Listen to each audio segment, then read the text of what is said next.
Quand un peuple perd sa culture, c'est son identité qu'il perd. Quand un peuple perd sa culture, évidemment, c'est son identité qu'il perd. Ça, il faut toujours le savoir. Quand un être humain n'a pas de nom, un être humain qui n'a pas d'appellation, un être humain qui n'a pas d'identité, c'est qu'il est complètement perdu. L'être humain a double identité. La première identité, elle est culturelle. La deuxième identité, elle est personnelle. Ça, c'est au clair. Vous n'avez pas d'identité, vous n'avez aucune personnalité. La quête de l'identité est double. D'abord, une identité culturelle. C'est elle qu'on appelle une identité remarquable. Parce que quand vous arrivez devant les gens, vous parlez de vous. Vous parlez de là où vous venez, de vos origines. Et vous parlez de votre carte d'identité culturelle. Parce que vous appartenez à un peuple. Et vous êtes ce peuple que vous représentez partout où vous êtes.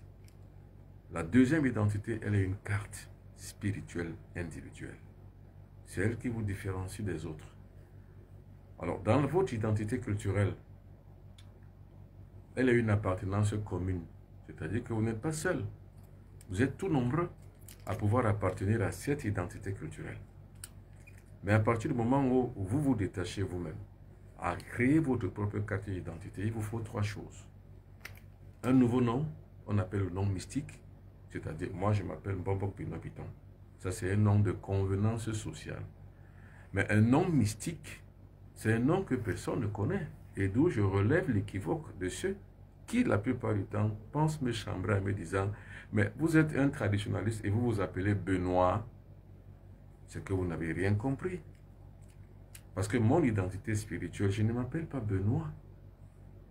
Dans mon identité spirituelle, j'ai un autre nom qu'on appelle le nom mystique et le nom secret. Et ainsi, tous mes enfants, chaque enfant a un nom et un autre nom mystique. Ça veut dire quoi? Ça veut dire que vous venez me chercher sur le nom de Bonbon Benoît Bétor. Vous ne me trouvez pas parce que ce n'est pas moi. C'est une convenance sociale. Maintenant, mon propre nom mystique, vous ne le connaissez pas. Personne n'a le droit de le connaître. Rien que vous. Et puisque vous ne le connaissez donc pas, vous qui me regardez, vous ne savez pas qui je suis. Parce que la carte spirituelle est une identité remarquée. Et de manière spirituelle, elle est individuelle. C'est comme l'empreinte digitale. Chaque être humain est unique en son genre. D'où on va dire que la spiritualité, ce n'est pas une affaire de toutes et de tous. D'où l'identité culturelle remarquable n'a rien à voir avec l'émancipation individuelle qui est une identité remarquée. Attention, il faut que vous réveilliez votre conscience. Il faut que vous réveilliez votre sagesse intérieure. Il faut que vous soyez éveillé pour que vous compreniez justement ces choses. Ces choses-là relèvent de la sagesse, pas de la connaissance, de la sagesse. Alors maintenant, quand un individu ou un peuple se retrouve donc dans sa grande vallée de cette connaissance qu'on appelle la culture, ce peuple donc là est en droit de se savoir comme un peuple tellement à part. Et là, ce peuple-là retrouve alors ses différences, ses valeurs intrinsèques, retrouve même en vérité sa capacité intrinsèque à pouvoir avoir un environnement endogène. Il retrouve donc son endogénéité. Ce qu'il faut remarquer, c'est qu'il y a beaucoup de cultures dans le monde, plusieurs cultures.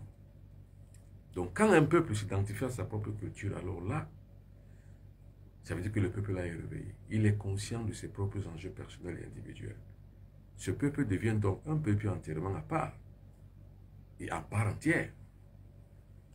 C'est de ça qu'il est question. Mais maintenant, quand un individu dans ce peuple-là retrouve sa propre quiétude spirituelle, son propre réveil spirituel, il a retrouvé donc sa carte d'identité personnelle qui est spirituelle. En ce moment donc là, il atteint la grandeur. Vous voyez la différence entre la carte d'identité culturelle et la carte d'identité spirituelle. Qu'est-ce qui vous fait appartenir à un peuple qui vous donne une certaine identité remarquable? C'est l'appartenance à une culture. Maintenant, qu'est-ce qui vous fait émanciper votre cerveau, votre mental, votre existence, votre être? C'est votre identité remarquée, donc votre spiritualité. Et la spiritualité n'est pas collective. La spiritualité est individuelle. C'est pour ça que je dis la plupart du temps, vous n'avez pas un sauveur. Vous êtes votre propre sauveur. car personne ni jamais rien ne pourra vous sauver. Il n'y a que vous, vous toute seule et vous tout seul qui pouvez vous sauver. Mesdames et messieurs, asseyez-vous confortablement. Vous êtes sur le Bonbon Benoît Vuitton, direct soir. Ce soir, nous parlons de spiritualité. Nous allons parler encore une fois de plus de sexualité sacrée. Alors, la sexualité sacrée, c'est quoi? C'est une armée. La sexualité, c'est l'armée. C'est l'armée spirituelle de l'individu. Vous voulez atteindre votre éveil spirituel, vous pratiquez la sexualité sacrée, sans laquelle vous n'y arriverez jamais. C'est la raison pour laquelle, pour toutes les personnes qui s'attachent à cette évolution spirituelle en passant par la sexualité, il faut une vigueur. Quand vous regardez bien les Asiatiques ont toujours ce qu'on appelle leur chai, leur thé. C'est pour justement garantir la vigueur de leur corps, la puissance et la capacité de leur corps à pouvoir résister aux exigences extérieures, aux attaques extérieures, aux agressions extérieures. Nous, on a le Kama 365, car cette plante est la plante de la vitalité et de la vigueur spirituelle. Elle permet aux hommes, c'est-à-dire les hommes qui ont la faiblesse sexuelle, de se réguler sexuellement. Elle permet aux femmes qui ont la frigidité de se réguler sexuellement, génitalement de retrouver sa libido, génitalement de retrouver sa puissance sexuelle. Le Kama 365. Alors, c'est une plante énergétique, mais aussi c'est une plante mystique et initiatique. C'est pour ça que la plupart du temps, je dis, dans la dimension mystique et spirituelle, la simple aspiration spirituelle ne suffit pas. Il faut une vitalisation du corps. C'est la raison pour laquelle je vous dis la plupart du temps de vous tenir comme ça, de croiser les doigts, de fermer les yeux et de commencer à respirer profondément.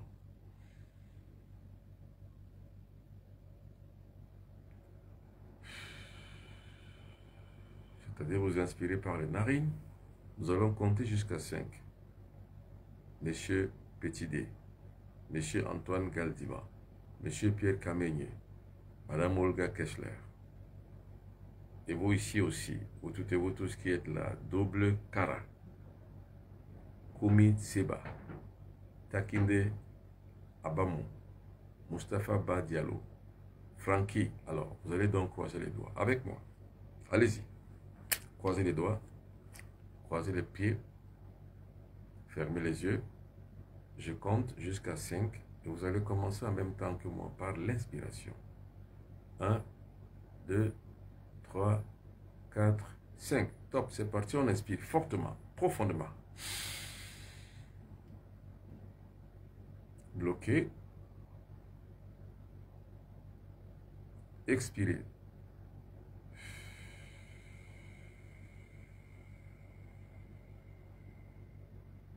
Inspirez. Bloquez.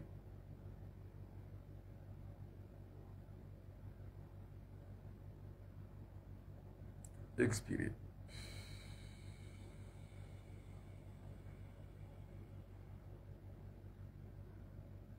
Inspirez.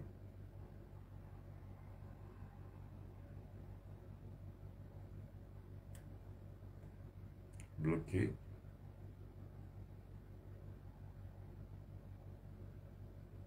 Expirez.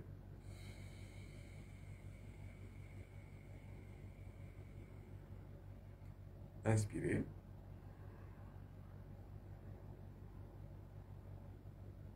Bloquez. Expirez.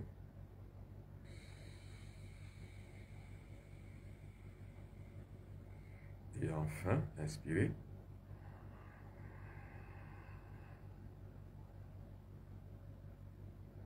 Bloquez.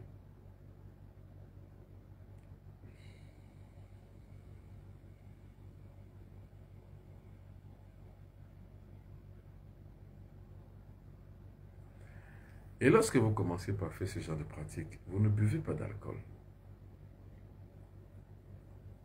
Vous ne mangez pas de viande.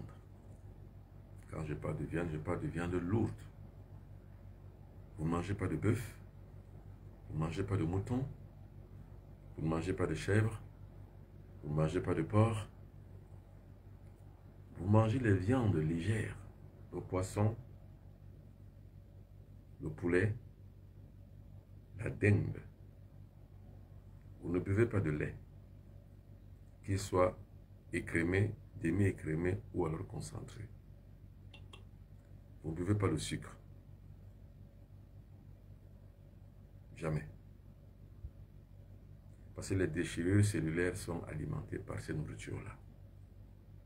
Or, la reconstruction cellulaire du tissu cellulaire, ce que j'appelle l'harmonisation du tissu cellulaire, est favorisée avec l'absence de ces aliments-là.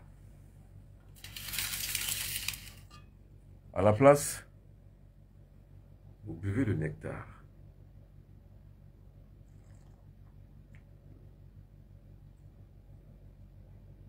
C'est ça qui garantit la purification du corps, la vitalité du corps, le bien-être du corps, la sainteté du corps, parce que un esprit sain ne peut vivre que dans un corps sain. L'élévation des fréquences, l'élévation de la conscience vers le divin, la purification de son propre corps, la revitalisation sexuelle, et puis l'ouverture des sens sentimoteurs. Et bien c'est ça ce qu'on appelle l'initiation. Je ne suis pas un kamite, vous voyez. Le kamite ne vous dira jamais ces choses. Donc, je ne suis pas un kamite. Quand vous venez regarder, vous accordez ajustement à la communauté du Bobo Benabito. Ne vous dites pas que je vais écouter un kamite. Je n'en suis pas un. Je vais vous dire la différence. Autant que je boive encore un peu de nectar. La différence entre un mystique et un kamite est que le kamite s'intéresse encore aux considérations culturelles. C'est pour cette raison qu'on va vous parler la plupart du temps du culte des ancêtres et du culte des morts. Ça, c'est des considérations, on va dire, purement culturelles. Mais le mystique, ce n'est pas des considérations culturelles, c'est des considérations spirituelles. Et les considérations spirituelles, ça veut dire qu'on s'occupe des affaires de l'esprit. On décuple la capacité de l'esprit à pouvoir supplanter la loi inférieure. Réveiller les trois corps supérieurs tout en dominant les trois corps inférieurs. Je vais m'expliquer. C'est quoi dominer les trois corps inférieurs? Le corps physique. C'est-à-dire celui que vous voyez là. Quand vous me voyez, c'est le corps physique. Le corps émotionnel, celui que vous ne voyez pas, mais qui s'émeut à travers la manifestation de l'impulsivité, de la colère, de l'envie, de la jalousie, tout ce que vous pouvez imaginer. Et le corps mental, qui lui est le siège des pensées.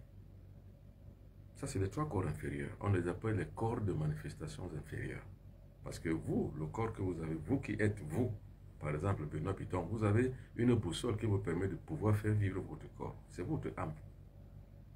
Maintenant, pour pouvoir accéder donc à quelque chose qui est au-dessus de votre âme et au-dessus de vos trois corps supérieurs et inférieurs, c'est le divin. C'est ça qu'on appelle la conscience cosmique. Mais maintenant, pour pouvoir accéder à la conscience cosmique, il faut un réveil des trois corps supérieurs, qui sont les corps innommés et innommables. C'est grâce à ces trois corps supérieurs que vous allez accéder donc à la conscience supérieure en traversant les mailles de tous les filets du monde ambiant dans lequel vous vivez, c'est-à-dire qu'en traversant les portes induites de plus en plus hautes pour pouvoir atteindre maintenant la sommité de la spiritualité qu'on appelle le divin, le grand architecte, la conscience subliminale diverse, la conscience supérieure, le réveil mystique et spirituel.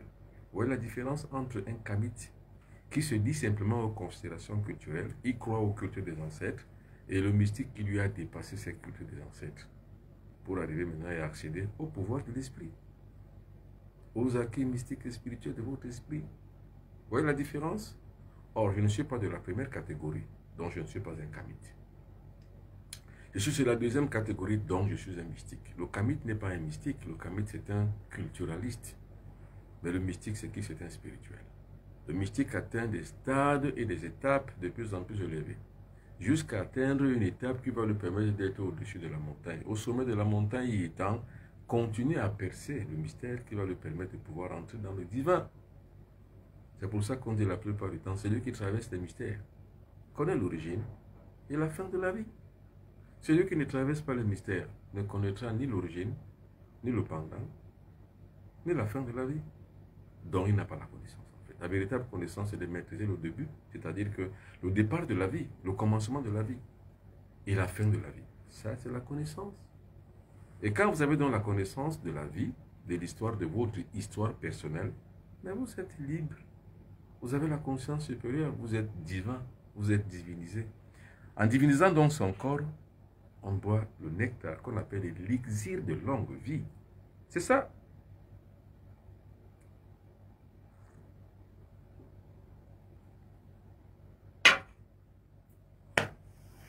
C'est pour ça que j'ai dit, la sexualité sacrée est égale à la longévité.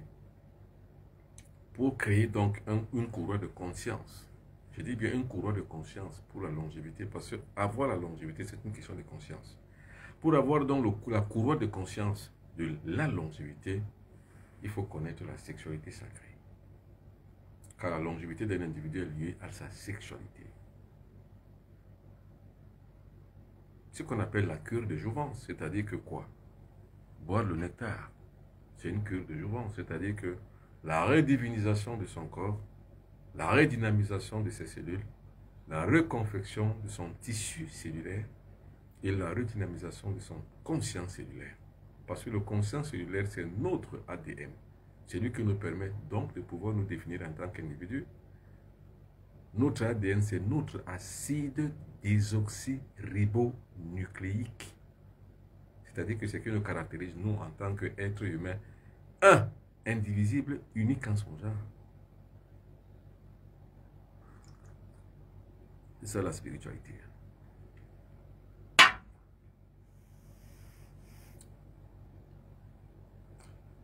Quand un individu retrouve donc la catégorie de sa vie, il sait qui il est, d'où il vient, ce qu'il doit faire, où il doit aller.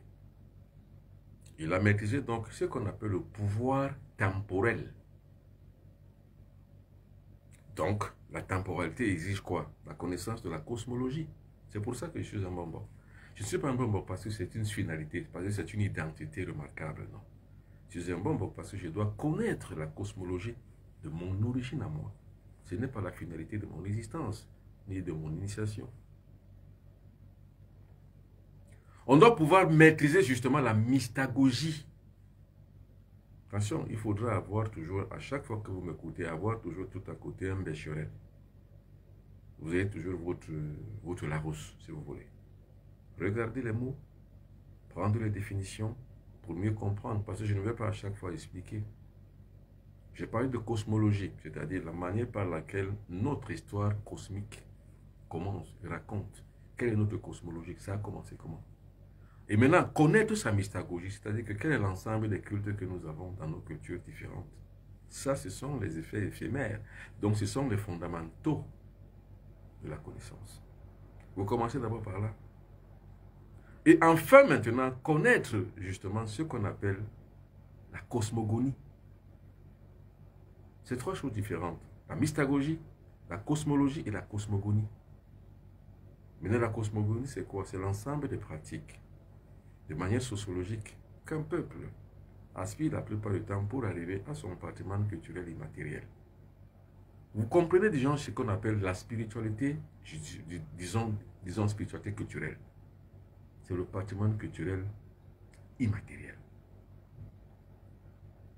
Maintenant, ce n'est qu'une première caste pour pouvoir faire une ascension véritable spirituelle. Donc, il faut traverser d'abord ces mystères. Parce que c'est des mystères qu'on va expliquer la spiritualité. Donc, c'est là où se limitent les kamites, pour la plupart d'entre eux qui sont arrivés à ce niveau de connaissance. Maintenant, ce qu'on appelle les mystiques, ce ne sont pas les kamites. Les mystiques sont les personnes qui ont traversé les mystères, mais qui vont accéder maintenant à la conscience supérieure. Vous voyez la différence? Vous voyez les cœurs? Partagez les missions. Vous partagez, vous partagez, vous partagez et vous envoyez les cœurs. Maintenant, quand vous accédez donc justement à plus haut que vous, donc à votre élévation spirituelle mystique, ça veut dire que vous êtes devenu un mystique. C'est ça le mystique. Et le mystique commence au 9e degré de votre évolution. Le 9e degré est le degré de l'ermite. Qui est l'ermite? C'est celui qui s'est coupé du monde. Un peu comme je vous dis ce soir. Vous ne buvez pas d'alcool. Vous n'allez pas dans les boîtes de nuit. Je m'en fous. Si cela heurte la sensibilité des personnes qui y vont. Ou encore si c'est la part belle de toutes les personnes qui ont les boîtes de nuit. Vous n'y allez pas.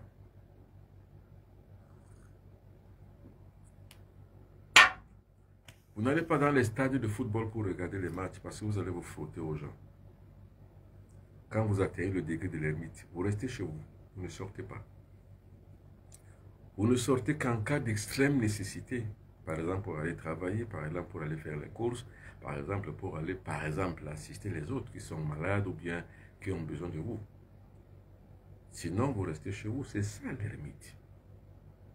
Or, à l'heure où je vous parle, combien d'ermites sont-ils là? Il y a très peu. Et combien de profanes sont-ils là? Ils sont très nombreux. Parce que la plupart d'entre les gens qui me regardent ce soir, la plupart, après ici, vont se retrouver dans les bars. Or, il n'y a pas pire endroit contre le mystique qu'un bar.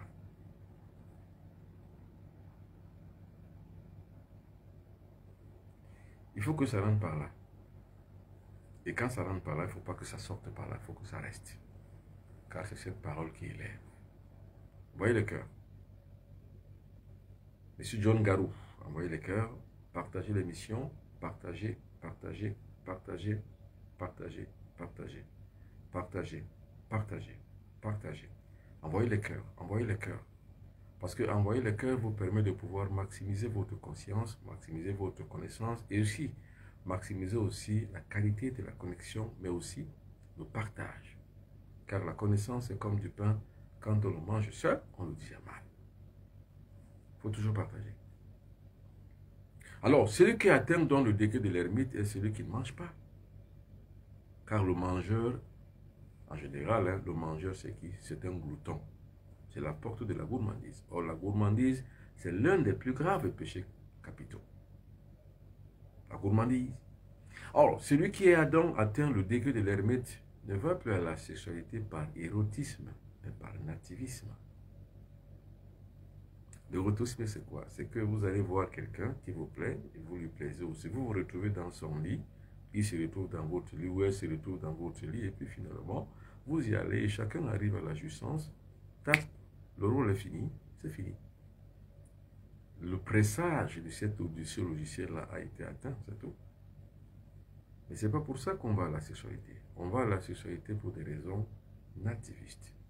Car à chaque relation sexuelle que vous avez, cela devrait donc être sanctionné par une évolution, une élévation, c'est-à-dire par un gain électronique. Quand on perd un électron, on se charge négativement. Quand on gagne un électron, on se charge positivement. Voilà l'équation de la sexualité sacrée. Quand on perd un électron, on se charge négativement. Quand on gagne un électron, on se charge positivement. Il faudra que vous y pensiez à chaque fois. Il faudra que ça reste dans votre conscience, dans votre mental. Et moi, en tant qu'enseignant, c'est la répétition qui fait la logique même de la transmission de la connaissance. Je dois répéter. Quand on perd un électron, ça veut dire quand on perd justement des spermatozoïdes, on se charge négativement. Quand on en gagne, on se charge positivement. Vous voyez la lampe, les lampes qui sont dans mon studio, généralement, il y a explosion des électrons négatifs et des électrons positifs. Ça veut dire qu'il faut toujours qu'il y ait un acte sexuel qui obéit à la loi des genres. La loi des genres, c'est la 7e loi de la nature. Il faut l'homme et la femme pour avoir une relation sexuelle. Et jamais à contre-courant, donc jamais homme et homme, jamais femme et femme.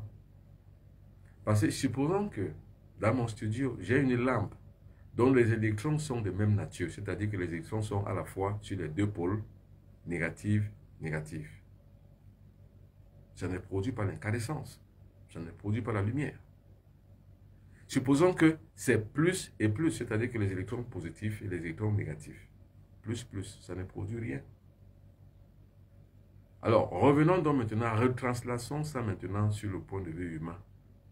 Donc, entre homme et homme, ça ne produit pas la lumière. Entre femme et femme, ça ne produit pas la lumière. C'est une question de chimie. Pour ça que j'ai dit que la spiritualité, c'est la science.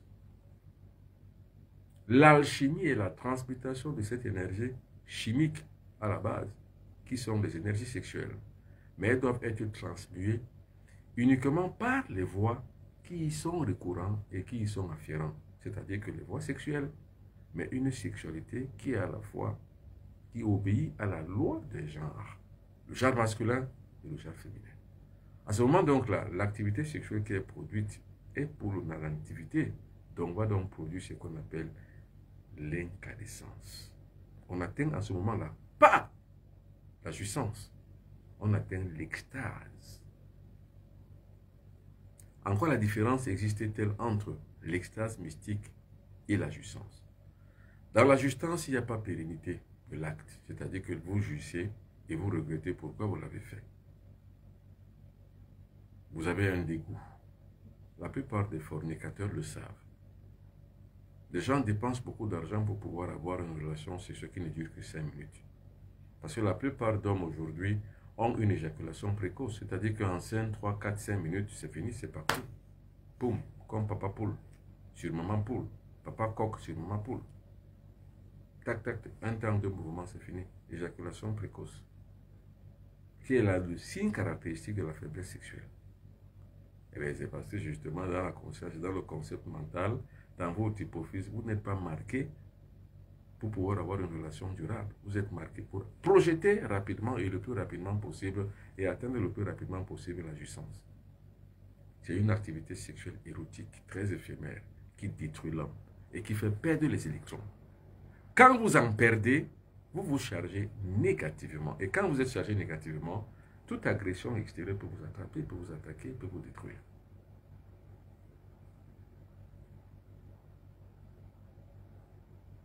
Par contre, à l'inverse, dès lors que dans cette activité qui est binaire, c'est-à-dire à la fois mâle et femelle, c'est-à-dire quoi, le yin et le yang, le lom et le yin, qu'est-ce qui se passe? Il se passe quoi? Il se passe qu'il y a une incandescence. À partir du moment où il y a cette rétention, qui va créer cette explosion qu'on appelle l'incandescence. Vous vous illuminez. Regardez mon visage, comment j'illumine. Cette lumière-là, elle est sexuelle. Parce que l'armée de l'illumination, c'est la sexualité. Pour atteindre l'illumination spirituelle, il faut s'attarder et s'appuyer sur l'armée de l'élévation spirituelle qui est la sexualité. C'est elle qu'on appelle la sexualité sacrée. Parce qu'elle n'étend pas et elle ne sous-tend pas la jouissance, mais elle étend ses ailes par l'activité conjointe entre mâle et femelle, donc une activité toute normale, dans la nature et naturellement, possiblement faite, pour atteindre l'extase mystique. Voilà le but de la sexualité. C'est ça qu'on appelle le nativisme sexuel. Et pour y arriver, il va donc falloir avoir soit une bonne libido et avoir une très brave femme pour les hommes, et pour les femmes, avoir un très brave homme. Si vous n'êtes pas homme, vous ne pouvez pas accéder à la grâce spirituelle. Si vous n'êtes pas femme, vous ne pouvez pas accéder à la grâce spirituelle. C'est impossible. Entendez par être homme, avoir la libido. Avoir la puissance sexuelle. C'est ça, être homme. Être femme, c'est avoir la capacité de résister dans une activité sexuelle. Avoir la capacité d'atteindre le fantasme, le point G. Et maintenant, savoir transmuer ce fantasme, c'est-à-dire ce point G, en une évolution, en une élévation, en une réalisation, en une extase mystique, en une explosion, en une incandescence. Pour avoir donc cette vitalité chez l'homme ou chez la femme, c'est le nectar, l'élixir de longue vie. La voici, qui est de couleur orange. Qui se rappelle quand je parlais du monde orange. Et voilà le liquide orange. C'est le monde orange, c'est le monde du succès. Or, le corps humain à la base est un corps sans succès. En cultivant dans son corps, on aura un corps avec succès. Un corps de réussite et de succès. Un corps à haute fréquence. Un corps qui a la capacité de pouvoir tout transcender. Transcendantalisme sexuel, le transcendantalisme mystique, le transcendantalisme spirituel, le transcendantalisme écologique, le transcendantalisme psychologique, psychomental, psychomoteur, le transcendantalisme des 5 centres moteurs. Cela nous permettra de pouvoir accéder donc à la conscience supérieure. Et quand vous êtes dans la conscience supérieure, vous avez atteint le divin, vous avez fait ce qu'on appelle une extase verticale. qu'on ne peut connaître qu'avec une activité sexuelle nativiste. C'est la raison pour laquelle j'ai insisté pendant 3 éditions pour parler de sexualité sacrée. Alors c'est grâce à la sexualité sacrée qu'on va arriver donc à ce qu'on appelle la science royale de l'âme, la méditation. Comme je l'ai dit, on s'assoit, on ferme les yeux, on commence à respirer profondément et on parle avec le divin. Parce que le divin est né en nous. Et quel est l'élément qui nous fait naître le divin en nous? C'est la sexualité sacrée. Sans sexe, vous n'arrivez pas à la divinité. Qu'on ne vous trompe pas. Sans sexe, vous n'arrivez pas à la divinité. Quelqu'un me posait la question hier, j'ai regardé ça sur les commentaires, me posait la question. Donc, vous voulez dire que vous maîtrisez la longévité et vous maîtrisez l'énergie. Vous maîtrisez aussi, quelqu'un me posait la question, est-ce que vous maîtrisez véritablement? Donc, vous voulez dire, il me disait, donc, il concluait, il déduisait, donc, vous voulez dire que vous maîtrisez l'éternité. Je n'ai pas répondu. Parce qu'en elle-même, sa question était très profane. Donc, quelqu'un qui n'a pas la science. Mais avec vous, je vais vous expliquer ce qu'on appelle l'éternité. L'éternité est le but de la spiritualité. Le but de la spiritualité, ce n'est pas la culture. C'est d'accès à l'éternité. Le but de toute spiritualité, ce n'est pas la culture. Ce n'est pas qu'on est Bassa, on est Betty, on est Mandingue, on est Shema Fulbe, on est Aoussa. Ce n'est pas ça la culture, ce n'est pas ça la spiritualité. Ça ne veut pas dire que si on va honorer ses ancêtres, c'est la spiritualité. Non, ce n'est pas la spiritualité. La spiritualité, c'est la preuve de l'immortalité après la mort. La preuve de l'immortalité avant la mort et après la mort. C'est ça la spiritualité. Avoir la preuve qu'on est dans l'existence. Partagez l'émission. Partagez. Or, plus vous partagez, mieux nous allons grandir notre communauté du Mbombo Habitant. Plus vous partagez, mieux nous allons créer donc une véritable ligne de défense pour mieux intégrer dans le concept spirituel que nous sommes des véritables êtres humains, entièrement à part avec nos différences, avec nos vicissitudes et avec nos valeurs intrinsèques. Partagez donc.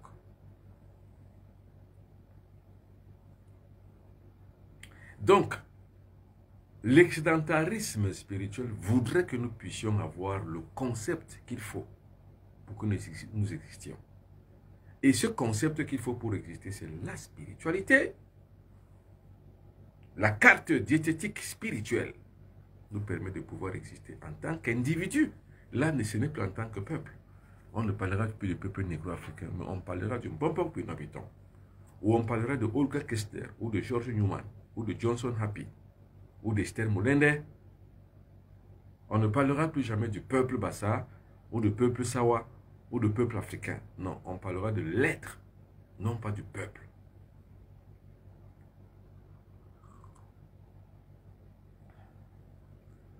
Alors, c'est pour ça que le bien d'un peuple, c'est de pouvoir avoir sa science ancestrale pour redynamiser son savoir endogène. Ça, c'est le bien d'un peuple. Mais la finalité du peuple, ce n'est pas seulement de se limiter à des considérations culturelles. La finalité, c'est de veiller la conscience du peuple. Mais une conscience spirituelle. C'est pour ça que regardez les autres peuples en dehors des peuples noirs. Le peuple occidental a son catholicisme, donc son christianisme. Pour l'aspect culturel, avec lequel ils vont créer donc les guerres un peu partout dans le monde entier, et avec lequel ils vont dominer les peuples et dompter d'autres peuples, en leur imposant un Dieu qu'ils ont créé et un sauveur qu'ils ont créé. Ça, c'est la supercherie du monde occidental. Ils ont donc leur christianisme. Mais maintenant, à l'inverse et à côté, ils ont justement, pour le réveil spirituel, ils ont leur franc-maçonnerie. Où vous allez trouver, sur le plan culturel, les chrétiens noirs, et sur le plan spirituel, les francs-maçons noirs. C'est incongru. Ça ne s'explique pas. Parce qu'à travers le christianisme, qui n'est pas votre culture sur le plan physique, et à travers la franc-maçonnerie, qui n'est pas votre culture sur le plan spirituel, vous ne pouvez pas réussir à vous en sortir. Ce n'est pas possible. C'est la raison pour laquelle moi je vous ai dit, je suis devenu bonbon. Non pas parce que c'est ma finalité, mais c'est parce que c'est l'origine de mon identité. C'est ma carte d'identité remarquable, qui n'a rien à voir avec ma spiritualité, en tant que carte d'identité remarquée.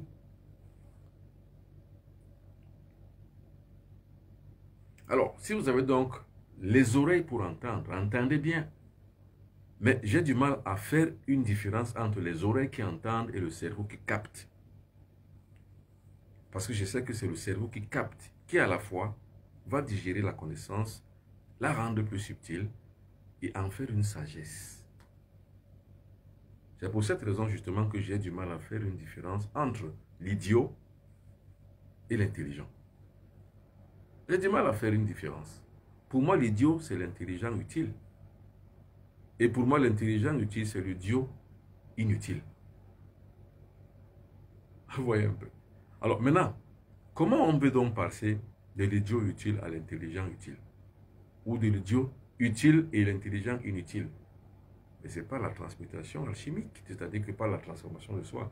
Or, il y a une seule vertu qui permet qu'un individu puisse se transformer. C'est la spiritualité. Il y a un seul axe qui permet que l'individu qui l'a pris, qui l'a emprunté, arrive jusqu'au bout de sa peine pour sa propre grandeur. C'est la sexualité sacrée. Celle qu'on appelle la transmutation alchimique, qui permet à l'individu de passer de l'état de plomb à l'état de l'or. De l'état de l'être humain comme quatrième élément de la nature au cinquième élément de la nature, qui est le règne du 5.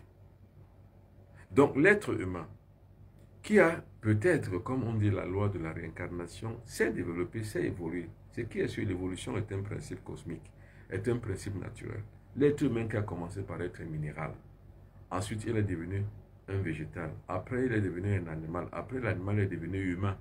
Ça c'est la quatrième dimension, le quatrième élément. Maintenant le cinquième élément pour faire ce qu'on appelle le couronnement, le pentagramme sacré, c'est qu'il devienne un génie. Il est donc maintenant un acteur vers le divin. Donc il devient donc illuminé, spiritualisé, divinisé. Pour avoir alors le 5-5. Le 5-5. S-A-I-N-T. Le 5-5. Celui qui a donc atteint le 5-5 a atteint la science, a atteint l'immortalité.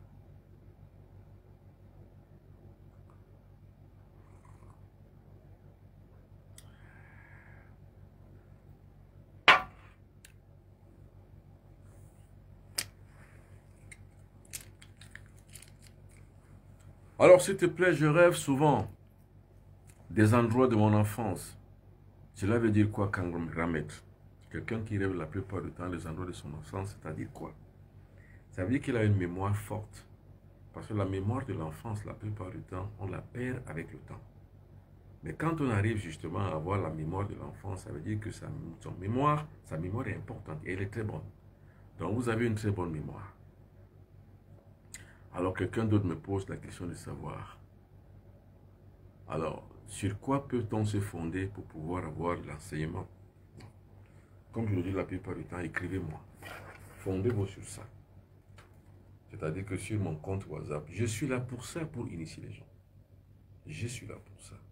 Et ce que je vous donne ici sur les réseaux sociaux, ce n'est pas l'initiation. Ce que les Kamites vous donnent sur les réseaux sociaux n'est pas de l'initiation. Ce sont, pour moi, pour ma part, les éclairages. Alors, voilà donc mon rendez-vous. Le prochain, l'actualité de Bobo Benavito, mercredi surprochain, donc mercredi 28 février 2024, il y aura un spécial Zoom guérison direct. Zoom guérison direct. Pour ceux qui ne savent pas ce qu'on appelle Zoom, Zoom, normalement, c'est une application qui crée des réunions virtuelles. Donc, quand on veut faire des réunions virtuelles, on peut organiser ça. Et puis, les gens qui doivent assister à cette réunion virtuelle doivent avoir le lien, parce qu'il y a un lien. Donc, les personnes qui sont malades, les personnes qui se sont donc frottées et heurtées aux couches de nuit, les personnes qui font la plupart du temps et tous les jours la masturbation, Et les personnes qui ont la faiblesse sexuelle, la frigidité, je vais donc faire une séance de guérison directe sur la plateforme Zoom. Ce sera donc mercredi 28 février 2024, à partir de 20h30 en temps universel. Quand je dis 20h30 en temps universel, ça veut dire qu'il est 20h30 en Côte d'Ivoire, 20h30 en Mauritanie, 20h30 au Burkina Faso, 20h30 au Togo.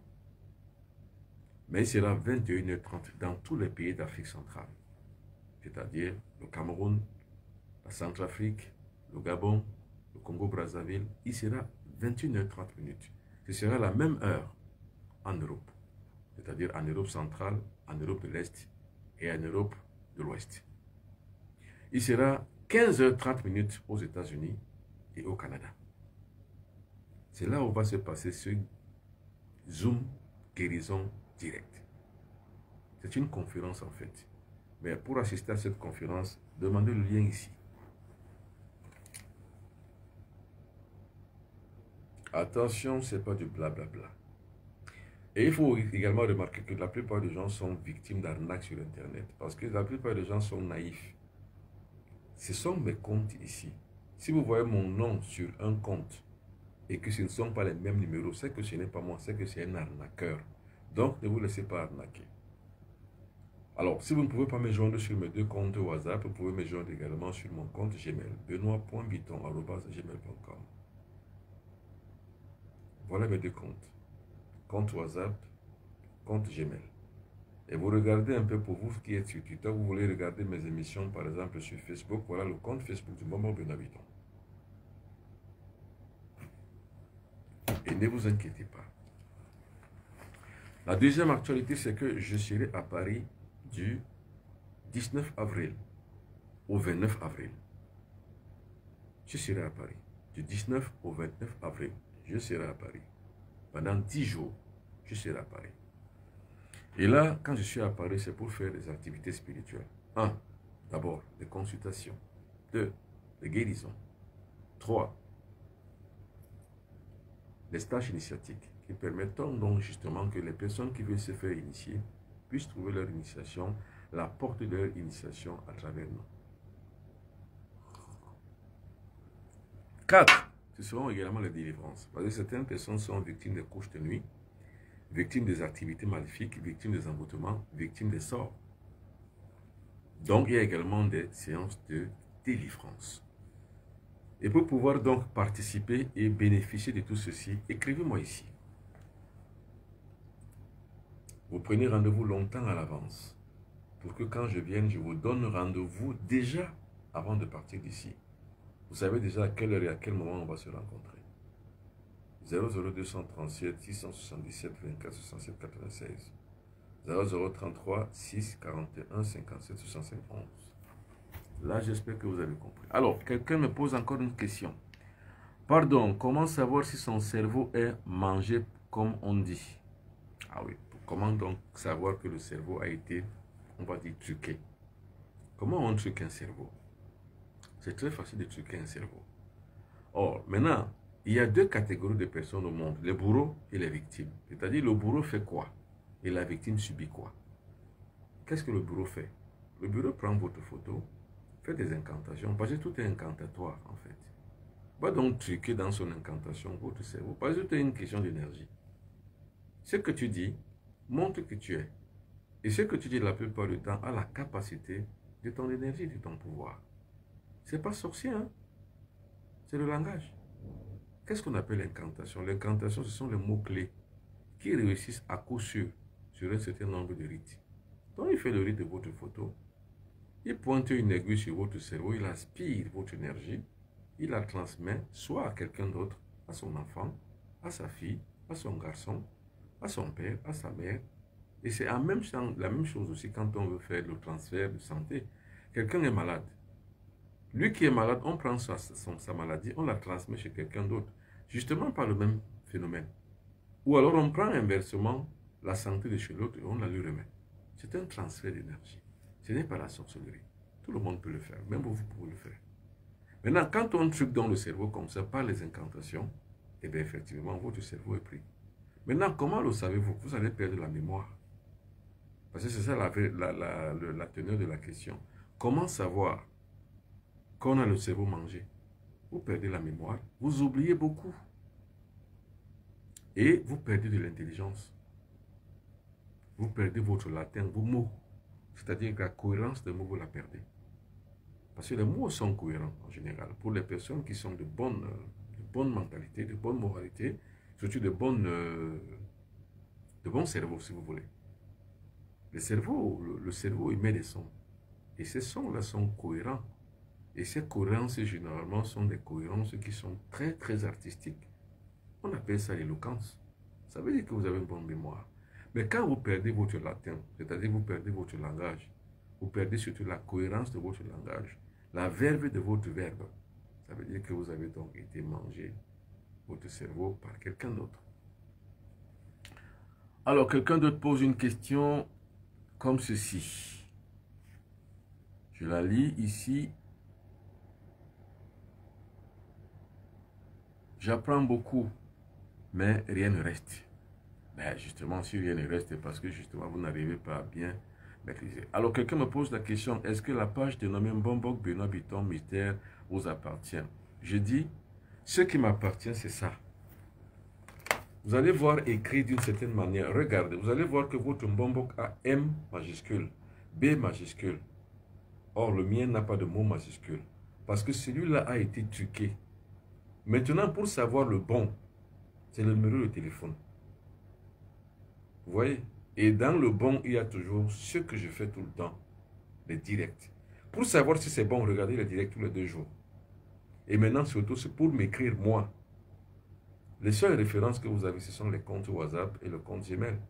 Parce qu'on peut prendre votre nom, changer les orthographes, changer même si vous voulez. On passe pour une lettre, on passe d'une lettre minuscule à une lettre majuscule, comme c'est le cas ici chez vous. Et puis justement, créer sa propre page. Là, Facebook ne reconnaîtra pas que ce n'est pas, enfin, c'est pas ceci ou cela. Maintenant, pour pouvoir le savoir, que c'est moi ou c'est pas moi, voilà le numéro de téléphone. Vous reconnaîtrez donc mon véritable compte avec le numéro de téléphone que voici.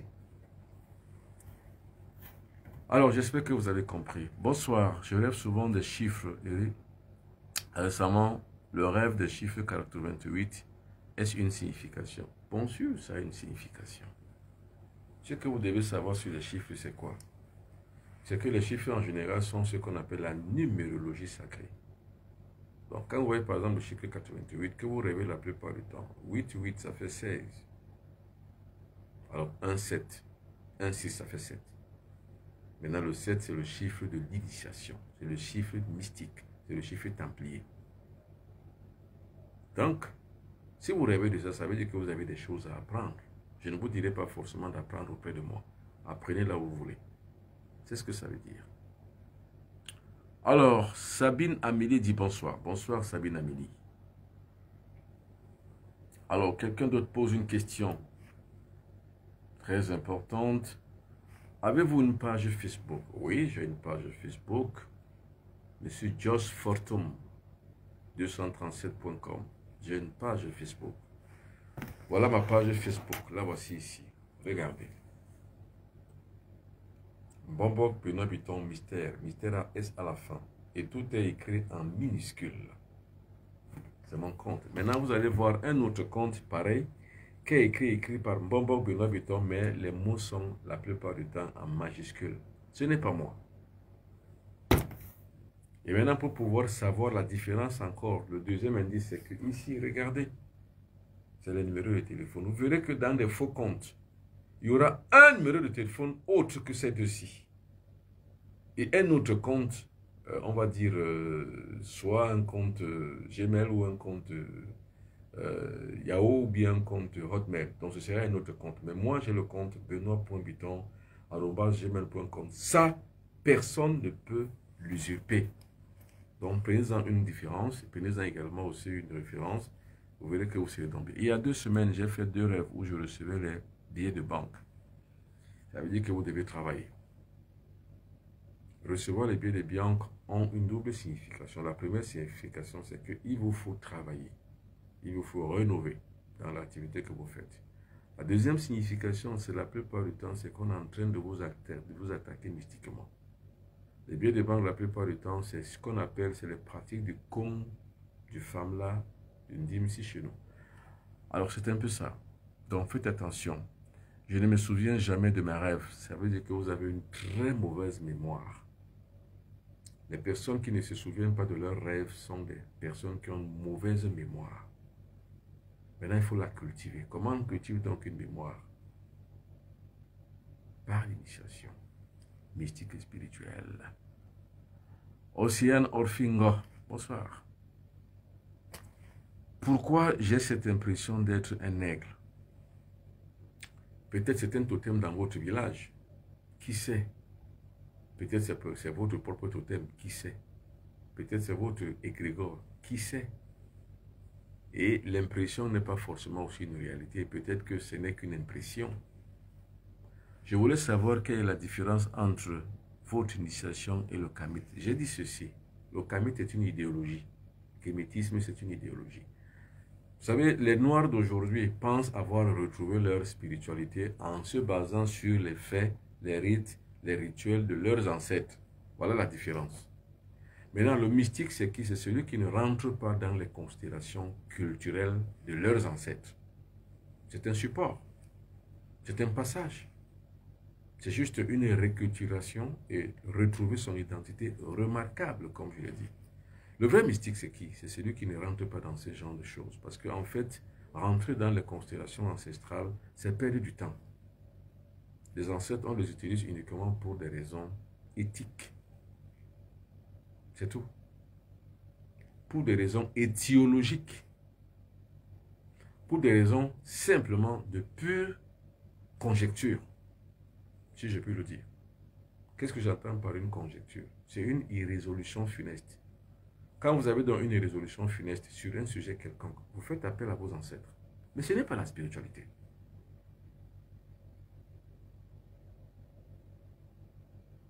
La spiritualité, c'est la recherche de la capacité de son esprit à pouvoir dominer le monde, dominer l'esprit, dominer le corps, dominer son environnement. Donc être le maître de sa propre vie, le maître de son propre environnement. C'est ça la spiritualité. Ça, c'est la spiritualité pratique.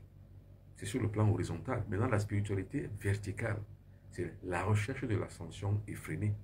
Toujours de monter, monter, monter, monter, monter. Aller vers le firmament, donc aller vers le divin. Alors,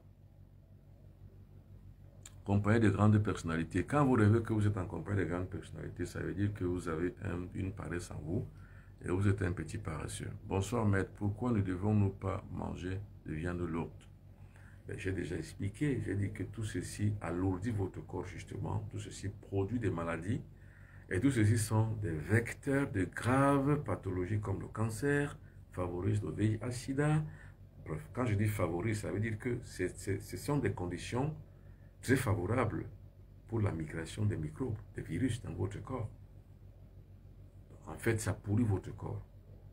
Et toute pourriture attire toujours des infestes. Vous savez ce qu'on appelle des infestes, c'est-à-dire quoi? C'est-à-dire ce qui est mauvais. Toute pourriture, vous pourrissez une viande par exemple, vous allez attirer les asticots, vous allez attirer les moustiques. Si vous allez attirer les mouches, c'est ça qu'on appelle les infestes. Donc votre corps, s'il est pourri, il attire les maladies. Or, ce qui pourrit votre corps, c'est les viandes, le lait, les arômes que vous avez mangé, les cubes, les mayonnaises, des choses comme ça. Il ne faut pas les manger. C'est ça qui cause les AVC. Je me souviens d'un cauchemar dans lequel mes jambes étaient en train de moisir dans une panne, passé indifférent alors que je mourais. Je n'ai rien compris, vous n'avez pas posé de questions, merci. Bonsoir maître, qui sont les vampires sexuels? Oh, j'ai tellement parlé des vampires sexuels. Même vous, vous pouvez être un vampire sexuel. Tout le monde est un vampire sexuel pour l'autre. Tout le monde. Qu'est-ce que ça peut signifier quand après l'enterrement de quelqu'un, la pluie tombe? Ça ne veut rien dire. Ça, ce sont des questions que je ne réponds pas la plupart du temps. Alors, quelqu'un d'autre pose une vraie question. Qu'est-ce qui se peut signifier après? Bon, ça c'est la même chose.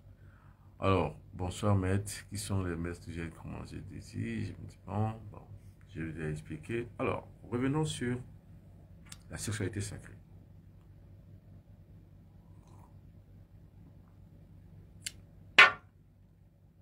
La sexualité, c'est la longévité. Il faut intégrer ça dans votre tête. Celui qui a intégré que la sexualité, c'est la longévité, a compris les raisons de la sexualité. On n'a pas le sexe pour rien. On ne l'a pas surtout pour le plaisir. C'est pour nous garantir une meilleure vie. Donc la santé, la longévité et la prospérité. Maintenant, qu'est-ce qu'il faut savoir? Simplement son utilisation. C'est tout. Or, pour donc savoir son utilisation, je donne des conférences pour ça. Je donne des initiations pour ça. Contactez-moi ici pour les initiations. Ici. Maintenant, il faut avoir ce qu'on appelle la vitalité physique, la vigueur sexuelle, la libido. Voilà ce qui peut produire la libido. Kama 365, ça produit la libido. Ça permet la vitalité et la vigueur sexuelle. Parce que pour pouvoir avoir justement cette sève sexuelle qui permet qu'on puisse avoir et garantir notre grande énergie, la réserve énergie, la garantir, puisse encore mieux la remplir, il faut avoir la vitalité sexuelle. Cette plante ici a la capacité de pouvoir reproduire en nous justement les arguments, on va dire génétiques, pour pouvoir avoir le plus en plus de libido. La libido, c'est quoi? C'est la capacité de pouvoir avoir une envie sexuelle. C'est ça qu'on appelle la libido.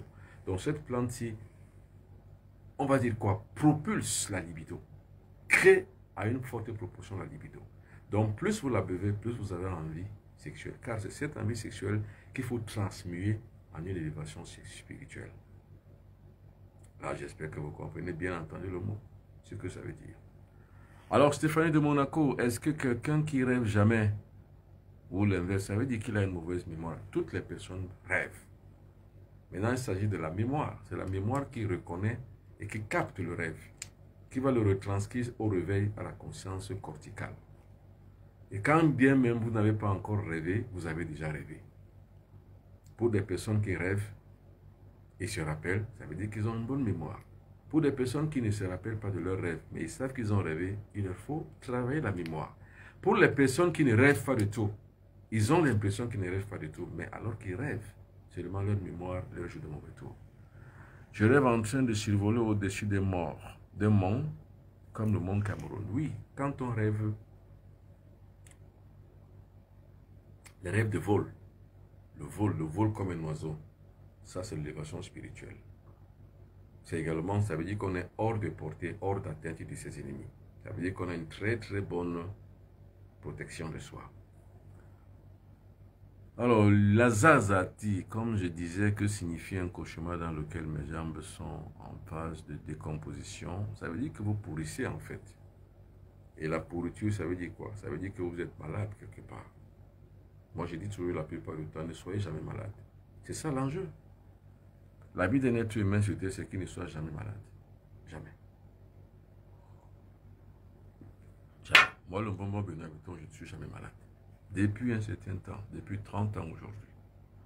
J'ai été malade par le passé. Je suis du signe zodiacal vierge. Généralement, les gens qui ont le signe zodiacal vierge, ce sont des problèmes digestifs qu'ils ont. J'en ai connu par le passé. J'en ai vraiment véritablement connu. Mais après, je ne les ai plus parce que j'ai transmué mon corps. J'ai transmué l'énergie. J'ai rempli ma réserve énergétique. Et cette réserve énergétique peut vous permettre de vivre le plus longtemps possible. C'est comme le chameau. C'est pour ça que vous voyez que dans la tradition judéo-chrétienne, généralement, on parle du chameau. Le chameau peut passer par le chasse d'une aiguille. Mais vous ne pouvez pas y passer. Ce n'est pas moi qui le dis. Je ne le traduis pas pour vous. Parce que je ne suis pas de ce bord spirituel. Mais je le dis pour pouvoir vous faire comprendre, pour ceux qui ont lu ces passages-là, pour le comprendre. Le chameau, c'est ça. Quelle est la réalité du chameau dans le désert? C'est que le chameau a la capacité de boire environ 20 litres d'eau. Et de le garder pour de longs mois. C'est pareil. Quand on réveille sa sève sexuelle, donc sur l'énergie sexuelle, on remplit sa réserve énergétique. On est capable de vivre plus de 100 ans. Plus de 90 ans pour tout dire. Et jusqu'à 120 ans. On est capable de le faire. À condition simplement de savoir créer une convention avec la mort. C'est tout, tout est convention. La mort ne vient pas parce qu'elle veut, la mort vient parce que c'est naturel. Maintenant, naturellement, ça peut arriver à tous les âges. Si les conditions négatives sont on va dire, sont favorables. La mort peut arriver à 5 ans. C'est pour ça que la mortalité infantile en Afrique est due la plupart du temps à la mauvaise condition de vie, à la présence de l'anophèle, donc du plasmodium qu'on appelle le paludisme, à la présence d'une condition de vie négative qui produit la tuberculose, qui produit les bronchites, qui produit la coqueluche, bref, les maladies qui sont véritablement mortelles chez les enfants de moins de 5 ans. Donc, à tous âges, on peut mourir si les conditions sont défavorables pour une meilleure vie. Maintenant, il y a également aussi d'autres conditions qui peuvent également survenir pour pouvoir vite mourir. Il faut donc créer des conventions. C'est pour ça que l'être humain crée une première convention jusqu'à l'âge de 30 ans. Crée une deuxième convention pour les 60 ans. C'est-à-dire que pour les 30 années à venir, donc pour ses 60 ans. Quand il atteint 60 ans, il recrée encore une autre convention. C'est initiatique tout ça, jusqu'à 90 ans. Donc on a besoin et on a le droit de renouveler seulement 4 fois. Et de recréer encore une autre convention avec la mort jusqu'à 120 ans. Là, on ne peut plus recréer une convention. C'est-à-dire quoi? C'est-à-dire que vous n'êtes pas obligé de mourir à 40 ans. Vous n'êtes pas obligé de mourir à 50 ans, ni à 60 ans. Parce qu'en fait, c'est quoi la mort? La mort, c'est une cessation de fonction vitale qui permet la migration de la conscience ailleurs. Ça veut donc dire que la mort peut être voulue, puisque c'est une question de dédoublement mental, de dédoublement de la conscience. La mort peut donc être négociée par le mental, parce que quand vous mourrez, qu'est-ce que vous entendez? Vous entendez les cris et les pleurs, les gens qui pleurent autour de vous, vous les entendez parler, parce que votre conscience est encore en mouvement. Même s'il y a cessation de vos fonctions vitales, votre conscience restera toujours en mouvement. Donc tout ce que vous faites autour du mort, il connaît. Jusqu'à ce qu'on l'enterre, et quand on l'enterre, le cordon ombilical, mystique et invisible se coupe, puis se sépare de vous. Commence maintenant une autre ascension. C'est la raison pour laquelle généralement on met sur le lit de mort certaines bougies pour pouvoir l'accompagner vers ce passage-là. Ce sont des rituels, ce sont des rites, mais qui ont une incidence sur le plan invisible. C'est ça la mort. Donc tout ce qu'on fait autour du mort, il le comprend parce que sa conscience est encore en veilleuse. Il y a ce qu'on appelle une réminiscence électrique de la conscience du mort. Donc il comprend parce qu'il y a cette réminiscence. La réminiscence dure le temps de l'enterrement. Quand on a enterré l'individu, il est maintenant plongé dans un autre état. Ce n'est plus la conscience qui agit, c'est l'inconscience qui agit. C'est cette inconscience qui est donc de manière pérenne et de manière durable pour l'éternité, qui conduit donc justement à d'autres états d'exister ailleurs dans d'autres plans. Donc la mort est une question, non pas de vie et de mort, mais la mort est une question de connaissance et de science. Quand on a la connaissance et la science de la mort, on ne va pas mourir comme un abruti. On va mourir par cette convention qu'on a créée avec la mort que voilà, le mois prochain je meurs. Moi je l'ai dit ici, mon grand-père, mon arrière-grand-père plutôt, mon père l'a connu. C'est mon père qui me raconte ça. Je rappelle que mon père était un grand initié. Et mon père était un bambok. Mon père était également aussi, on va dire, un herboriste sacré, un peu comme moi. Parce que je tire tout ceci de mon père. Alors, son grand-père à lui, donc mon arrière-grand-père, avait les 120 ans. Je rappelle que mon père est mort à 90 ans. Alors, mon grand-père, donc mon arrière-grand-père, qui était le grand-père de mon père l'a connu. Il avait 120 ans. Donc, il était déjà dans une, on va dire, dans une cosmète, c'est-à-dire dans un corps déjà insensible. Parce qu'à cet âge-là, il y a certaines cellules nerveuses qui ne fonctionnent plus. Donc, mon grand-père, pour pouvoir le sensibiliser son corps, il fallait l'exposer à la chaleur du soleil. Non seulement à la chaleur du soleil, mais également il fallait l'exposer aussi justement à quelque chose d'assez important pour qu'il puisse connaître, comprendre, essayer de sensibiliser son corps. Tout le temps, on le faisait sortir. Tout le temps. Tout le temps, on le faisait sortir. Tout le temps. Et quand on le faisait sortir tout le temps, on s'occupait un peu de lui. Et quand on s'occupe de lui, excusez-moi, j'ai un problème sur TikTok. Maintenant, je vais réactualiser. Alors, sur TikTok, si ça s'éteint, je vais rallumer. Donc, je vais relancer notre direct, ne vous inquiétez pas. Alors, donc, on l'a donc sorti. Et une fois dehors,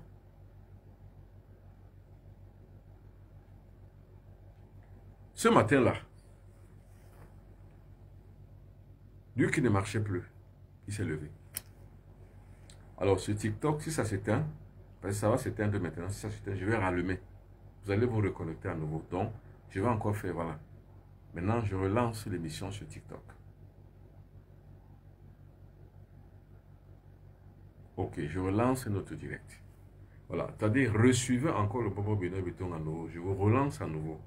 Mais pour Facebook, ça continue. Alors, quand on l'a donc exposé, je démarre dans le live, forcément. Alors, c'est par là où vous êtes parti, c'est par là où je recommence. Je recommence pour que vous puissiez également bien comprendre ce que j'ai dit. Donc, quand on a sorti mon grand-père, mon arrière-grand-père, c'est mon père qui me raconte ça. Lui qui ne marchait plus jamais, il ne marchait plus. Il s'est levé ce matin-là, il est parti. Personne ne l'a plus jamais revu. C'est quand il est parti, on l'a vu se lever et partir, mais personne n'a osé courir après lui pour lui demander, mais tu vas où? Où il a arrêté, puisqu'il ne marchait plus. Donc, il s'est levé, il est parti. On ne l'a plus jamais revu. On n'a pas vu sa tombe. On n'a pas vu son corps mort. Parce qu'il avait une convention avec la mort. Une convention. Vous savez ce qu'on appelle une convention? C'est comme un contrat. Le choix de la mort. Le jour de la mort. L'heure de la mort. C'est ça la veille du mystique. C'est pour ça que je dis, vous me parlez des kamites. Moi, je ne veux pas de spiritualité. Et l'être humain, celui qui traverse les mystères, connaît la spiritualité. C'est pour ça que je dis, on commence par la mystagogie, la cosmogonie et la cosmologie. Ça vous permet de pouvoir traverser les mystères. Ça, ce sont les mystères. Mais vous ne vous arrêtez pas là. Parce que là n'est pas le, on va dire, l'aboutissement de la spiritualité. Non. Vous ne vous arrêtez pas là.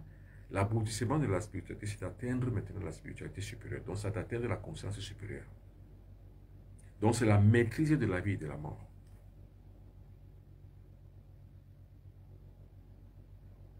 Donc, c'est la maîtrise de la vie et de la mort que mon grand-père, mon arrière-grand-père avait. Quand l'heure a sonné pour qu'il meure, parce que quand on fait ce contrat, il y a un gène qui naît dans le cerveau. C'est ce gène qui naît dans le cerveau qui va vous rappeler que le contrat a atteint sa limite. C'est comme tout à l'heure, là, le temps qui m'a été imparti sur TikTok a atteint sa limite, ça s'est désactivé automatiquement. Il a fallu que je rallume encore. C'est la même chose. Ce sont des algorithmes qui fonctionnent. Les algorithmes, c'est quoi? Ce sont les gènes. Pour nous humains, les algorithmes de notre cerveau sont les gènes. Donc, quand le moment arrive, ça frappe. C'est pour ça que quand l'enfant naît, on a des algorithmes dans notre cerveau. Quand l'enfant naît, vient de naître là tout de suite, là, il demande à sucer, à téter.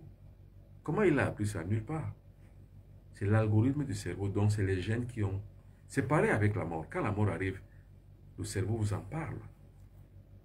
Et maintenant, pour certaines personnes qui connaissent le secret de la mort, si vous ne voulez pas partir à ce moment-là, vous la renvoyez. Donc vous recréez une autre convention. Mais sachez qu'au cours d'une vie, vous n'avez besoin que de 4 conventions. 30 ans, multiplié par 4, ça fait 120. Donc, à 30 ans, vous renouvelez encore pour 30 ans autres. Ça fait 60 ans.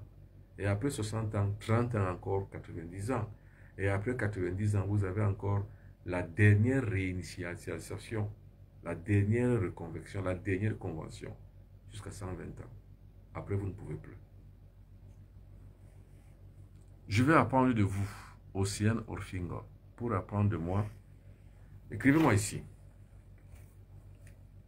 Soit sur mon compte Gmail, soit sur mes 2 comptes WhatsApp. Vous écrivez. Et puis, je vais vous en donner les modalités. Comment suivre la formation et quelles formations qui sont justement en place. Alors, si vous ne connaissez pas l'heure de votre mort, tant pis pour vous, ça veut dire que vous n'avez pas la connaissance, vous n'avez pas la science, même si vous croyez en Dieu. Et vous comprenez la raison pour laquelle je vous dis croire en Dieu. Je ne dis pas que c'est une perte de temps, mais je dis c'est une supercherie que les autres ont imposée. Ce qu'il faut, c'est chercher à connaître Dieu. Pour les gens qui m'écrivent et qui me comprennent depuis longtemps, peut-être que vous commencez déjà à comprendre. Je dis bien connaître Dieu, ce n'est pas croire en Dieu. Croire en Dieu, c'est perdre du temps. Par contre, connaître Dieu, c'est gagner du temps. Soit l'un, soit l'autre. Soit on croit en Dieu, soit on connaît Dieu.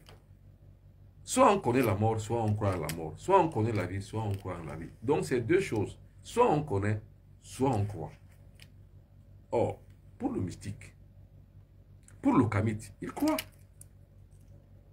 Il croit qu'il est sur le chemin spirituel quand il appelle ses ancêtres, quand il va envoyer le grain de riz, mettre des sacrifices sur la terre.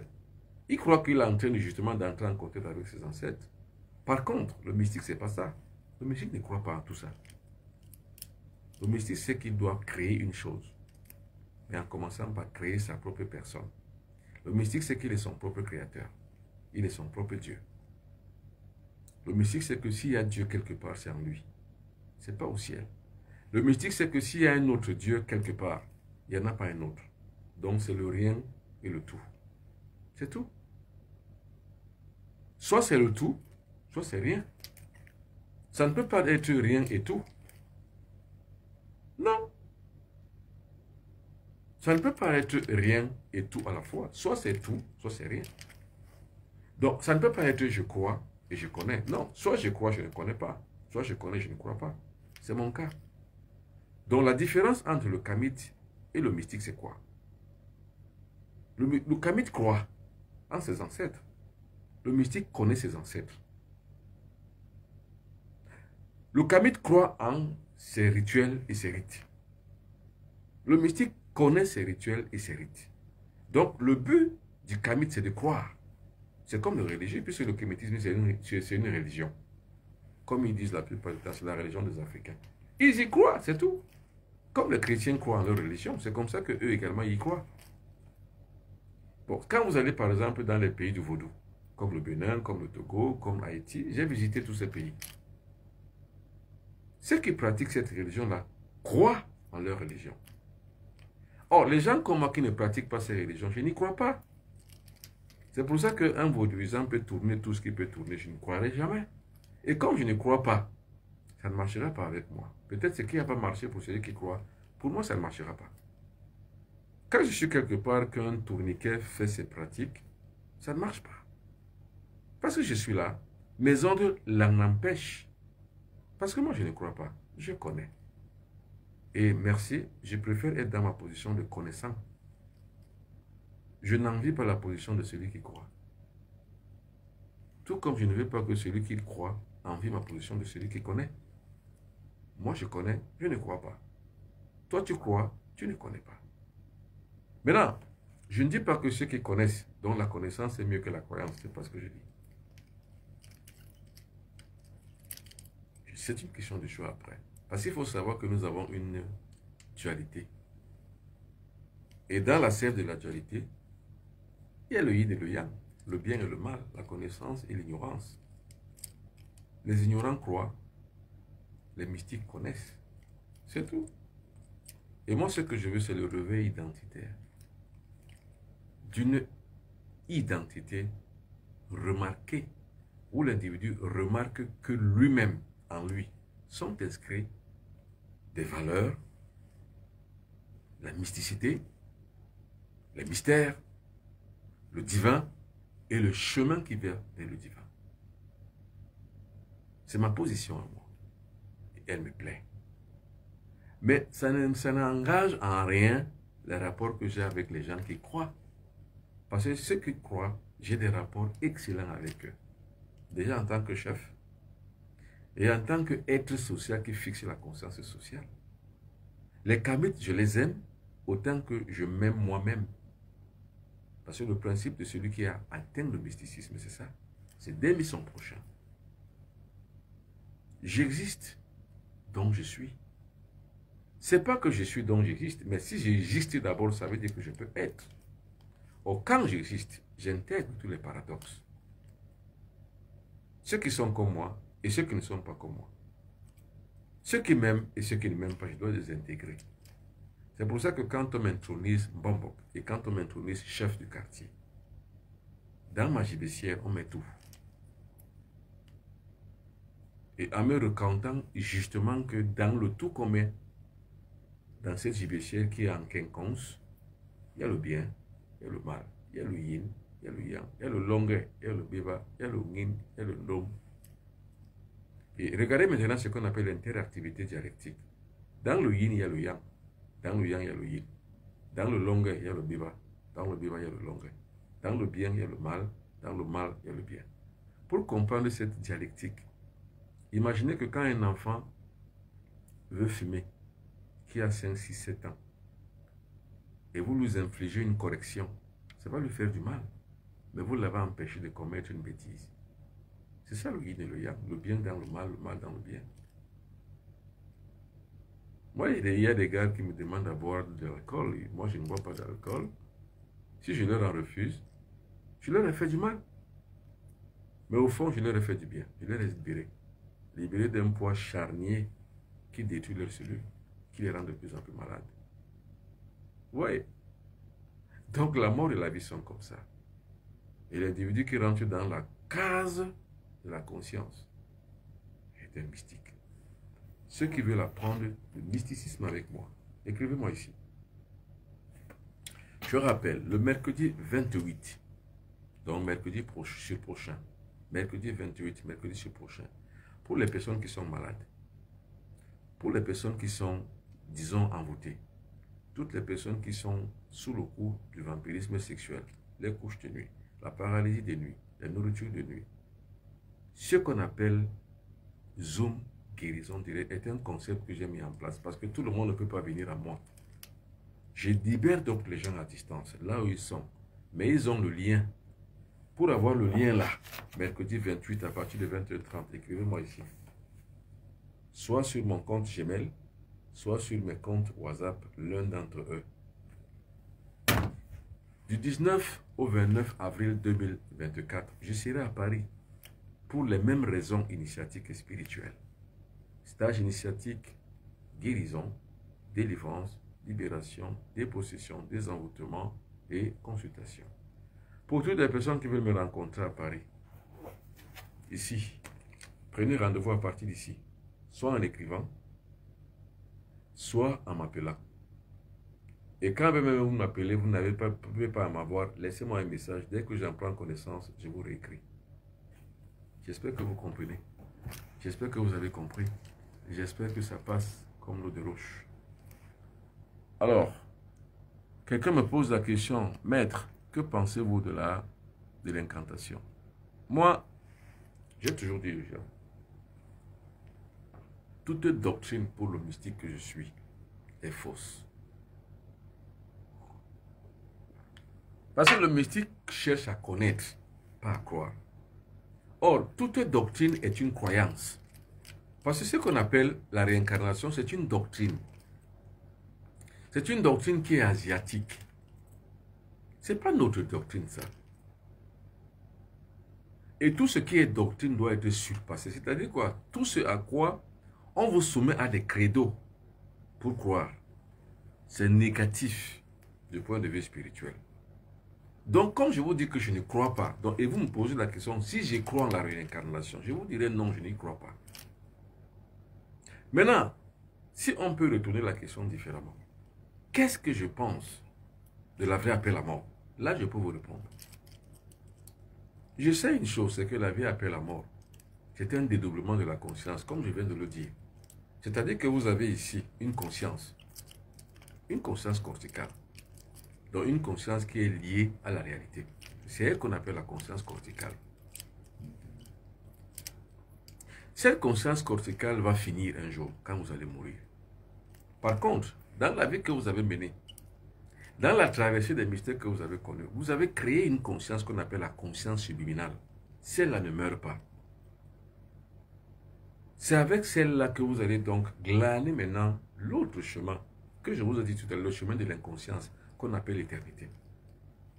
Donc vous l'avez allumée, elle ne s'éteindra jamais. Sinon, ça aurait été simplement, on va dire que négatif, donc c'est-à-dire inutile. Mais quand vous allumez votre conscience, c'est pour rentrer dans l'éternité. C'est pour ça que je dis que la spiritualité, c'est l'éternité. La preuve de l'immortalité après la mort est une question de spiritualité. Vous voyez? Donc, pendant que vous parlez de la réincarnation, moi je parle de l'immortalité. Pendant que vous me parlez d'une doctrine, moi je vous parle d'une initiation, d'une spiritualité. Si vous avez compris, très bien. Alors, Mohamed Mossoun me dit, Maître, que Dieu de bienfaisance te garde pour que tu puisses nous guider. Ton frère Mohamed Mossoun, à Beaunois, en Côte d'Ivoire. Merci, frérot. Partagez, partagez, partagez, partagez, partagez, partagez, parce que bientôt je vais partir. Bonsoir, bon, comment faire pour une vision à distance? Écrivez-moi pour avoir une vision à distance. Josh Wright, seulement m'écrire, ici. Et je vous dis, il y a des gars qui sur les réseaux sociaux vous arnaquent. Il y a des gars qui vont vous écrire, ils passent pour moi, hein. Ils ont créé des comptes, ils ont mis ma photo. Ils vous disent que la consultation, promotion de la consultation, ce mois-ci ou bien cette semaine, c'est 3 000, 2 000. D'autres même vont jusqu'à dire que non, la promotion de la consultation coûte 1 000 francs ce mois-ci pendant 2 semaines. Ce n'est pas moi, hein. Et je vous dis que pour savoir que c'est moi, voilà le numéro de téléphone. Mais les gens se font arnaquer. Je vous montre mes numéros de téléphone et on vous arnaque avec d'autres numéros de téléphone. C'est ça qui est incompréhensible. Je vous dis que si quelqu'un se passe pour moi et qu'il a d'autres numéros de téléphone, parce que deux personnes, la même personne ne peut pas avoir, deux personnes ne peuvent pas avoir le même numéro de téléphone. C'est impossible. Deux individus ne peuvent pas avoir le même compte Gmail. Il n'y a qu'un seul compte Gmail, c'est le mien. Donc si quelqu'un vous attaque, quelqu'un vient vous chercher sur Facebook, ce n'est pas moi qui vous envoie des amitiés, ce n'est pas moi. Si vous ne voyez pas ces numéros-ci sur un compte, c'est que ce n'est pas moi. Dans mon compte Facebook, TikTok, Gmail, ce sont les mêmes numéros de téléphone que j'utilise. Les voici. Et c'est le même compte Gmail que j'utilise. Donc, s'il vous plaît, de grâce, ne vous laissez pas arnaquer. Parce que les gens se font arnaquer et viennent se plaindre après. Alors, comment réveiller son homme intérieur? Serge Mendo. On ne peut pas vous le dire ici. C'est impossible. On ne s'initie pas sur les réseaux sociaux. L'initiation, ce n'est pas les recettes. C'est pour ça que vous regarderez toujours, soit sur ma page personnelle, il n'y aura pas de recettes. Quand vous voyez sur une page, écrit à mon nom, des recettes, c'est que ce n'est pas moi, c'est un faux compte. Ce n'est pas le mien. Parce que pour moi, les recettes ne constituent pas la véritable voie spirituelle. Donc, on ne peut pas vous dire ça ici, comment éveiller, parce que c'est un process. Ce n'est pas une recette. Réveiller son homme intérieur, ce n'est pas un process. C'est une initiation. Et ça demande du temps. Et un lien particulier pour l'enseignement avec le guide. C'est-à-dire que je vous donne un enseignement direct de maître à disciple. Alors, je rappelle bien, parce que je vais bientôt me séparer de vous, je rappelle bien, mercredi prochain, le 28 février 2024, spécial Zoom guérison direct pour les personnes qui ont des problèmes, soit de vampirisme sexuel, soit de maladies incurables ou dites curables, ou alors des maladies mystiques, les mauvais sorts, les fétiches et autres. J'aurai donc un véritable traitement à distance, mais de manière directe, c'est-à-dire virtuellement. C'est une conférence qui va se passer sur Zoom. Et à l'issue de cette conférence, comme je l'ai dit la fois dernière, quand vous viendrez, ayez une bougie blanche et ayez un verre d'eau minérale. Pour les gens qui vont demander le lien, à chaque fois que quelqu'un demande un lien, je le lui dis. Vous aurez donc un habit blanc, vous aurez donc un verre d'eau, vous aurez une bougie blanche. Pour la guérison directe à distance. C'est ça qu'il faut préparer. Maintenant, pour pouvoir participer, demandez le lien ici. Et comme je vous l'ai dit, ce n'est pas gratuit. Il ne faut jamais pratiquer une spiritualité gratuite. Parce que ce que vous recevez gratuitement n'a pas de sens. Ça n'a pas de fait. Ça n'a pas d'importance. Il faut avoir versé, comme on dit, versé la sueur pour recevoir. Quand vous en recevez gratuitement, ça n'a pas de sens pour vous. Merci beaucoup, mesdames et messieurs. Bonne soirée à vous toutes et à vous tous. N'oubliez pas, pour les personnes qui veulent commander cette plante, le Kama 365, n'oubliez pas. Vous me contactez ici. Ici. Pour avoir cette plante. Contactez-moi ici. Comme je dis, cette plante augmente la vitalité, la vigueur sexuelle. Cette plante ici guérit la faiblesse sexuelle et apporte à l'éjaculation précoce plus de libido. C'est ce plus de libido qui permet que vous puissiez garantir votre érection normale. Et là, vous avez, comme je l'ai dit, le sel de tôle. Vous savez, le sel de tôle, lui, c'est pour la religion de l'estomac. L'estomac, c'est toute une religion. Pour les personnes qui sont victimes de couches de nuit, les personnes qui sont victimes de nourriture de nuit, le sel de tôle les y aide. Regardez comment il est. Il est pur et blanc. Il guérit même les maux d'estomac. Il guérit aussi les plaies inguérissables.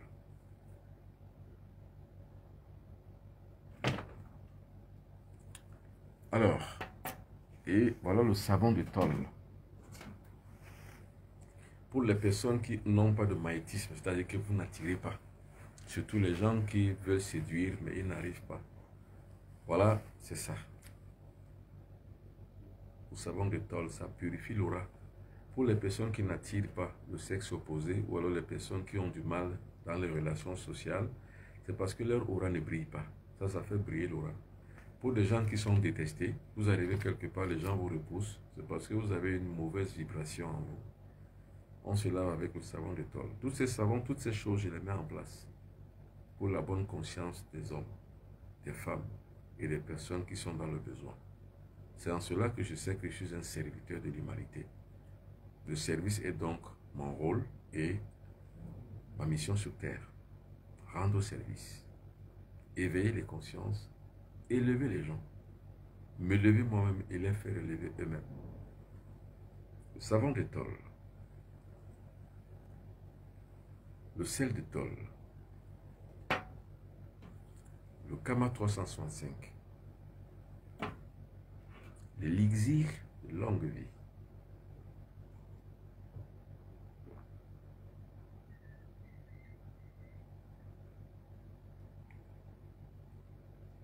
C'est ça qui garantit la santé du corps, la vitalité du corps, la vibration du corps. Quand on veut accéder à la conscience supérieure, quand on veut à la 4e dimension, on ne boit pas l'alcool. C'est un sacrifice.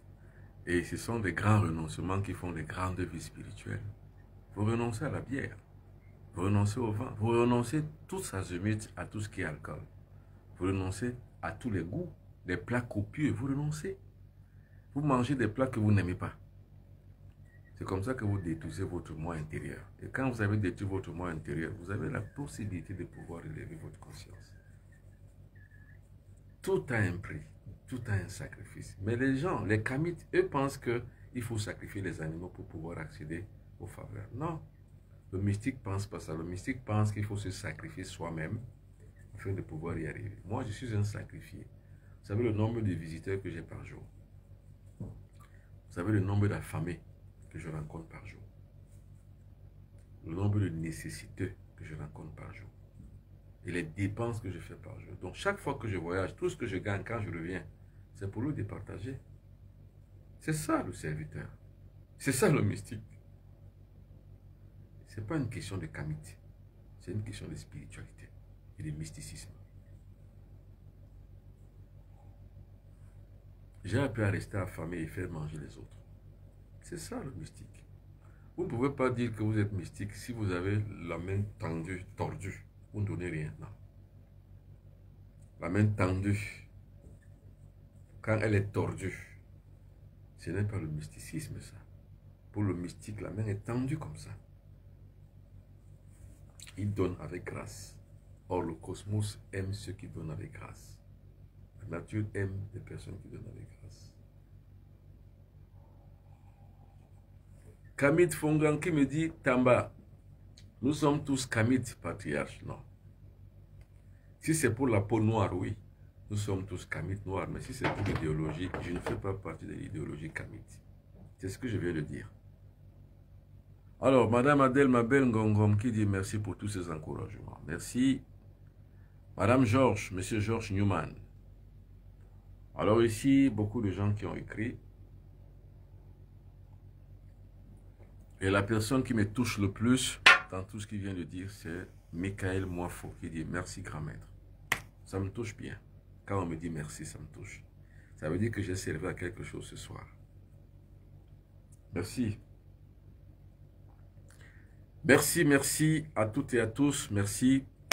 N'oubliez pas le rendez-vous. Mercredi 28 février 2024, 20h30, temps universel. Zoom, guérison direct. Pour pouvoir y participer, demandez le lien ici. Je serai à Paris du 19 au 29 avril 2024. Pour pouvoir participer, prendre rendez-vous, écrivez-moi ici.